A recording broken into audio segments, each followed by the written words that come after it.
Comedian Ali AP ముఖ్యమంత్రి TDP అధినేత చంద్రబాబును కలిశారు. ఆదివారం ఉదయం అమరావతిలోని సీఎం నివాసానికి వెళ్లారు.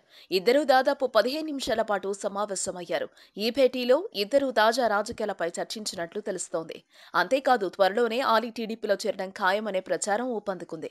వచ్చే ఎన్నికల్లో పోటీ చేయాలని భావిస్తున్న అలీ ఈ మధ్య వైసీపీ అధినేత వైఎస్ జగన్మోహన్ రెడ్డిని కలిశారు. దీంతో వైసీపీలో చేరడం ఖాయమనే ఊహాగానాలు వినిపించాయి. తర్వాత ట్విస్ట్ ఇచ్చిన అలీ జనసేన అధ్యక్షుడు పవన్ కళ్యాణ్తో కూడా భేటీ అయ్యారు. తర్వాత చంద్రబాబును కలిశారు. దీంతో ఈ స్టార్ కామెడియన్ అడుగులు ఏ పార్టీ వైపో క్లారిటీ లేకుండా పోయింది. ఇప్పుడు అలీ చంద్రబాబును మరోసారి కలవడం రాజకీయ వర్గాల్లో చర్చనీయాంశంగా మారింది. అలీ వచ్చే ఎన్నికల్లో పోటీ చేయాలని భావిస్తున్నారు.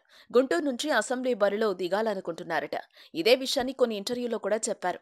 మంత్రి పదవిని కూడా ఆశిస్తున్నానని మనసులో మాటను బయటపెట్టారు. మరి అలీ రాజకీయ పయనం ఎటువైపు ఉంటుందన్నది ఆసక్తికరంగా మారింది. వార్తావాణి న్యూస్ ఛానల్ ఎప్పటికప్పుడు రాజకీయ, సినీ విశేషాలు, స్పోర్ట్స్ మరియు సాంకేతిక పరమైన మరెన్నో విషయాలను మన ముందుకు తెస్తుంది. మరింత సమాచారం కొరకు వార్తావాణి న్యూస్ ఛానల్ ని సబ్స్క్రైబ్ చేయండి.